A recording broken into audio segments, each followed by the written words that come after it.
TMC আবার কারা জিতবে এখানে?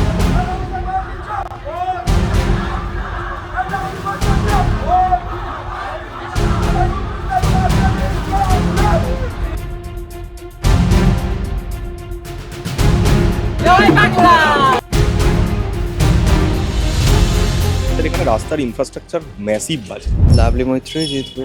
5 বছরের জন্য একটু পরিবর্তন হওয়া উচিত।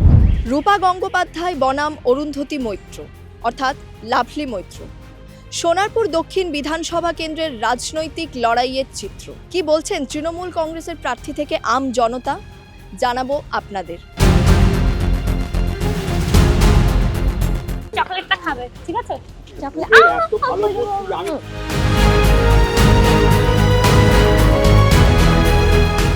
প্রতিপক্ষ রূপা গঙ্গোপাধ্যায় কিরকম লড়াইয়ের প্রস্তুতি নিচ্ছেন? দেখো, আমাদের লড়াইটা সে প্রতিপক্ষে যেই থাক সেটা আমাদের কাছে গুরুত্বপূর্ণ নয়।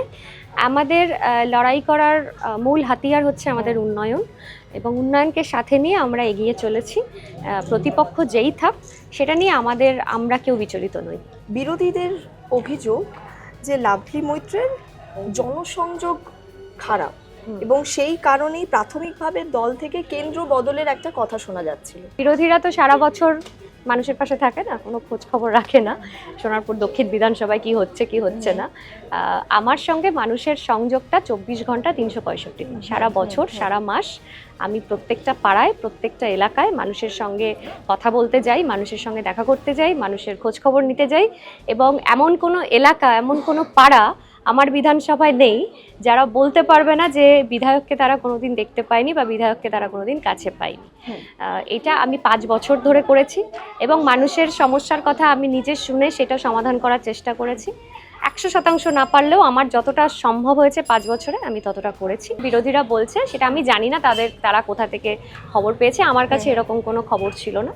এটা সবটাই একটা সংবাদ মাধ্যমের জল্পনা ছিল। এই এলাকায় নাকি উন্নয়নের বেহাল দশা, সেটা কি আপনি সত্যিই মনে করেন?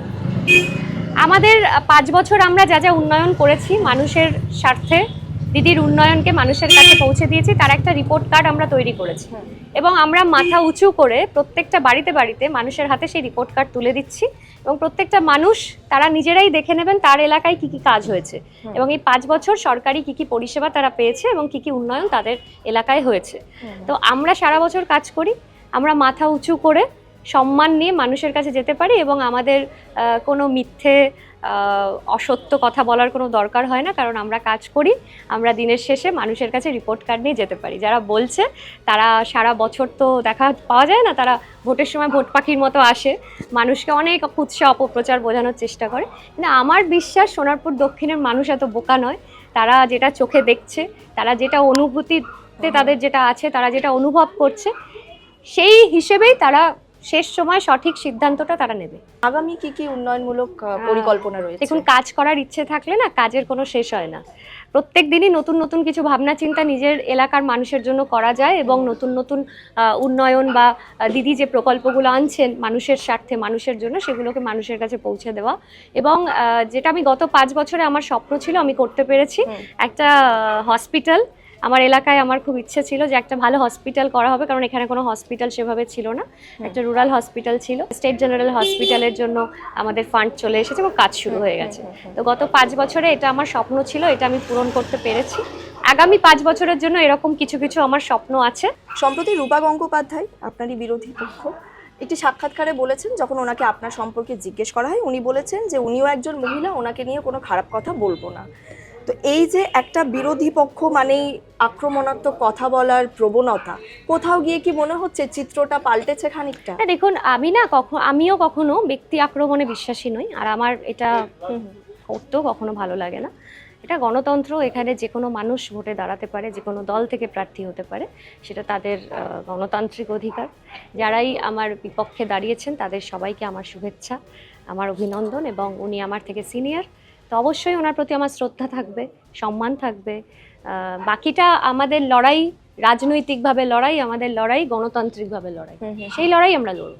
এবং এই 2026-এর বিধানসভা নির্বাচনে আমরা এই যে রাজনৈতিক সৌজন্যের চিত্র দেখছি, একদিকে আমরা যেমন দেখছি শ্রেয়া পাণ্ডে, তাপস রায়, এদিকে রূপা গঙ্গোপাধ্যায় এবং লাভলি মৈত্র যে একে অন্যকে নিয়ে বক্তব্য। সৌজন্যতা, ভদ্রতা সবসময় একে অপরের প্রতি থাকা উচিত, কারণ এন্ড অফ দ্য ডে আমরা সবাই মানুষ এবং সবাই রক্ত মাংসের মানুষ, প্রত্যেকেরই আত্মসম্মান আছে, প্রত্যেকেরই সেই জায়গাটা রাখা উচিত, বজায় রাখা উচিত। ব্যক্তি আক্রমণ অ্যাকচুয়ালি আমরা তো এটা দেখে এসেছি খুব মানে এই লাস্ট যদি দেখি এই সময়কালে ব্যক্তি আক্রমণ অনেক বেশি হচ্ছে এবং বিরোধীদের পক্ষ থেকেই সেটা খুবই হচ্ছে।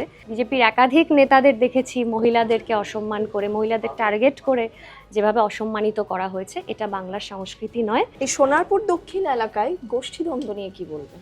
না, এখানে কোনো গোষ্ঠীদ্বন্দ্ব না, একটু তো আছে, একেবারেই নেই। এটা সবটাই ওই বললাম যে আবার যেরকম কেন্দ্র বদলের জল্পনা ছিল, গোষ্ঠীদ্বন্দ্বটা ওরকম একটা জল্পনা। তৃণমূল কংগ্রেস অনেক বড় পরিবার, তো পরিবার যখন বড় হয় তখন মান অভিমান ঝগড়াঝাটি হয়, দিনের শেষে পরিবারটা কিন্তু এক। সেই ঝগড়াঝাটি মান অভিমান সব মিলেমিশে আজকে যখন নিজের পরিবারকে রক্ষার লড়াই, দেখুন সবাই একসঙ্গে আছে।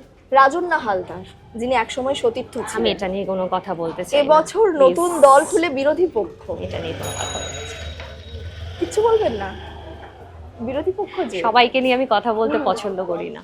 বিরোধী পক্ষের অভিযোগ সেটা হচ্ছে যে স্বামী পুলিশ আধিকারিক বলে অনেক রকম সুবিধা পান আপনি, তাদের কি জবাব দেবেন? দেখুন, বিরোধী বলতে আপনি তো বিজেপির কথা বলছেন, ভারতীয় আরো জনতা যাক, পার্টি। হ্যাঁ। হ্যাঁ, ভারতীয় জনতা পার্টির একটা স্বভাব হলো মহিলাদেরকে না মানে সবসময় একটা ডমিনেট করা এবং মহিলাদেরকে তার নিজস্ব পরিচয় থেকে সরিয়ে দিয়ে, মানে মহিলারা যে আত্মনির্ভর হতে পারে, এটা তো মহিলা বিদ্বেষী দল, মহিলা বিরোধী দল। মহিলারা নিজের পরিচয় তৈরি করছে, নিজের পায়ে দাঁড়াচ্ছে, নিজের সামনের দিকে এগিয়ে যাচ্ছে নিজের পরিচয় নিয়ে, এটা পছন্দ করে না। এরা সবসময় পুরুষতান্ত্রিক মনোভাবে চলে, এরা সবসময় কারুর বউ, কারুর মেয়ে, কারুর মা এইসব তকমা লাগিয়ে দেওয়ার চেষ্টা করে। তো আমার হাজব্যান্ড হতেই পারে পুলিশ আধিকারিক, সেটা তার পেশা, আর আমার একটা আলাদা পেশা আছে। আমি গত 12-14 বছর টেলিভিশনে কাজ করছি, আমাকে মানুষ ভালোবাসা দিয়েছে, আমি একটু হলেও নিজের পরিচিতি তৈরি করতে পেরেছি। তারপরে আমার রাজনীতিতে আসা, সেখানেও এত মানুষের সমর্থন ভালোবাসা পাচ্ছি। তো এখানে বর কি বাবা কি সেই পরিচয়গুলো থাকবে ডেফিনেটলি, কিন্তু সেটাই আমার একমাত্র পরিচয় হতে পারে না। কে জিতবে এখানে, রূপা গঙ্গোপাধ্যায় নাকি লাভলি মৈত্র? লাভলি মৈত্র শিওর একদম রাজন্না হালদার আউট হবে। ভোটের হাওয়া মোটামুটি তো নিজ দিকেই আছে, লাভের দিকেই আছে। একটা পার্টি তো আছে এখন ধরনের তৃণমূল, উনিও কাজ করছে ভালো। কে জিতবে? দিদি ছাড়া কে জিতবে? দিদি জিতবে। আমাদের অরুন্ধতী মৈত্র মানে মিত্র কাজে অতটা সোজা নয়, ঠিক আছে, এমনি ভালো। উন্নয়ন হলেই তার সবাই তাকে খুঁজবে।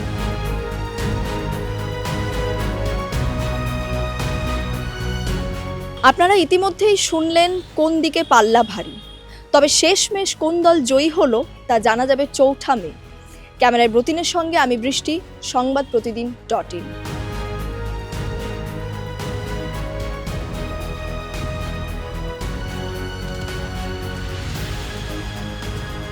আরে ভাই ভোটের লড়াই এই এখানেই দেখবো।